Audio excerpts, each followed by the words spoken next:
yeah. So katulishandika nitugana culture gende kula. Cha muwendo kwanga chinjo muyindi yawaye na concert. Munganya cho lapolo sigena na bookings. Because tomorrow is next excuse there is mchanje. Bora nakusirio but we can do it.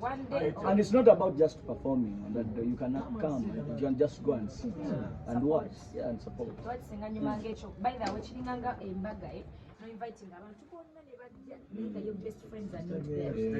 Naye buli womanya ntikane inkundi huli Omanyo yimba na manyi. Yimba na manyi. Boy naturally wogolenga. Olaba spice in a new generation. Jetuli mukola kinchi. Wetubanga tukitandise. Nti ye muyimbi agenda wagira muyimbi munne. Kitegeeza we kigenda ova kubanga ffe naffe tetubadde tetumanyi nti oba abayimbi abalaba basobola okuvaayo ne basupportinga. But I think Spice waba kitaddewo. I think never balabiro. It's been there. Just abamu tebagala chikiririzamu. Because labamu no ntuntu obubeerabeera naye omuntu kyali tosakitwala. Newe mukolera awamu ate musobola ogenda wala nnyo. Just abamu like bakuliramu embeera y'okubeera nga tebagala birungi, bagala bibi. Naye tugenda fightinga. I don't want problems. Deliberately tulabya nga ba supporting anya Nigeria. Naba Nigeria mwaka guno tubalabye bangi mu Uganda. Mwete mukoze kimala abayimbi bakuno. Ati kakati ekyo ogwo musango. Balenza tuwete ku bayimbi abe tulowooza nti ba supporting zinyo bali naye ffe. Tusookera ko tutandikira wakage mazima. Tetubeerabeera nnyo tetunabeerako mu shows ezo. However, abaleeta abayimbi abo twakyogeddeko n'ekyo abaleeta abayimbi abo bongere okuteeka maanyi mbayimbi baffe wega wate bali kibasobola obbawa naffe tukirina netutimizinga namu kubanga ekituufu kiri nti tewali gwe baleeta ne bateteekawo abaffe bataano oba mukaaga singa ajja n'akola ne babbowa n'abantu wangi mama Spice gwe otero fuluma ennyo ofuna treatment yemu Abanigeria gy'ofuna wano bw'oba ogenze abroad. Of course nze jena gye tugenze bw'otagimpa oba olina ogimpa by force. First of all ogenda okunfulumya Uganda oba olina obanga you can afford me. From the tickets, accommodation okulya n'ensasula gy'osasuddemu. Just tulina tendency wano nti bapromota bawana abamu ye kasita afunamu akasente ng'agamba njagala etaguno like tebirimu nnyo like they're even making money out of it. They bagala kwekusanga bo. Nemu nga tonekusa. Lwaki towekusiza ku mwana owewaka. Because at the end of the day wadde omuntu nze I always say wadde Nigeria million 10 ejja dola. No muna Uganda wanu tusamuwadde million 5.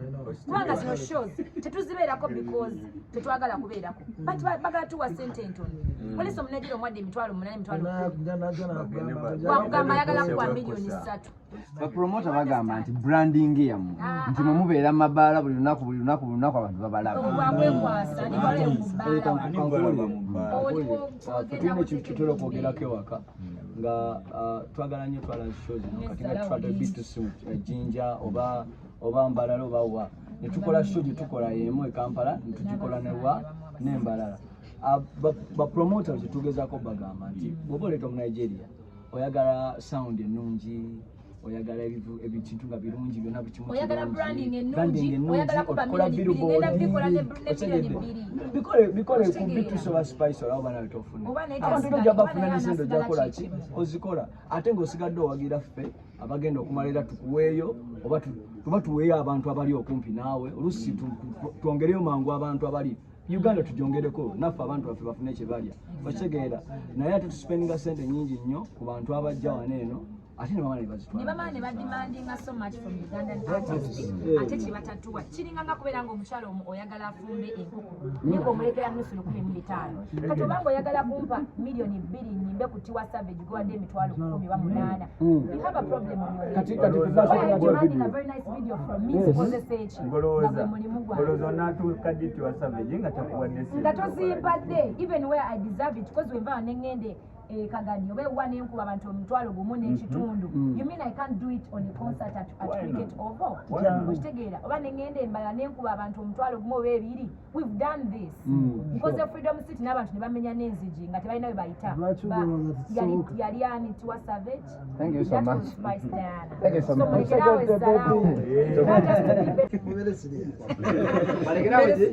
Balekerawo bwakoze bannange si kyangu kulaba nti endongo ekyabuzaako ennaku 15 naye omuntu naba nagamba nze mwe bange kantandika okukola ki era twagala kugamba bannayuganda nti omukulu Dick etiketi ziizino atuwagidde mu ngeri etali ya bulijjo aguze tebo ze n'agulira abawagizi be n'agulira n'abakozi be era nsaba nze mba ndookinga etiketi za VIP 30 go gamuweebwe ennusu ziza azikutte mu ngalo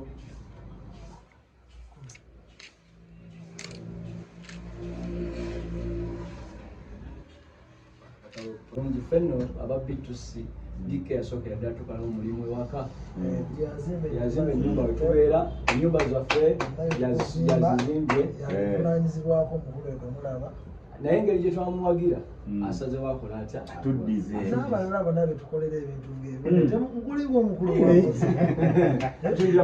tukuyibira ntiweza omukwano netumugula tetubagulako emmotoka temwagala kutuddiza pata akamotoka ogambe nti wayi kako mukavuki lwaki tozibala lwaki tozibala etiketi meka ataka satu nya galunya kitunyambako bintu omulimu gw'omutwe banyawo ne bassebo batulaba era batuwuliriza tuli basanyufu nnyo okuba nti olunaku olwaleero ate tuvudde mu kuba nti tusponsorize show naye netwagala tufuneyo ne bakwano baffe abalala abali eyo abatasobodde kwetusaako tiketi naye ng'ate muli baagaze nnyo ba B2C ba B2C bantumye okubagamba nti babaagala nnyo era beesunze okubalabako mu show yaabwe abatasobodde kuba nti musobola okugula tiketi bansabye mbeeko bennyamba okuba nti bajja ku show eno balabe bakwano baabwe era baagala baabwe the number one soldiers the B2C soldiers Maiso Studios evuddeyo okwetaba mu kivulu kino si lwa nsonga nyingi naye olw'okuba tukkiririza mu music omulungi era tukkiririza okolagana ne brands ennene era mwebale nnyo mwebale ddala amen tweyanza nnyo mukulu Francis okutuwagira obutakoma kusponsoringa olwa n'owagira n'okugulira abantu abalala tickets okujja okunyumira concert eno tweyanziza nnyo ssebo mukama akuddizeeyo wajje mukulu Francis naffe tutwala omukisa guno kweyanza okutukkiririzaamu si tubemu asobola okubeera enamala okukkiriza mu this like that. Thank you so much. Tweyanziza nnyo nze nina teboyo mbadde nsaba ngikwase table ya Maestro Studios. The two tables. Thank you so much for supporting. Thank you so much for having us. By the way.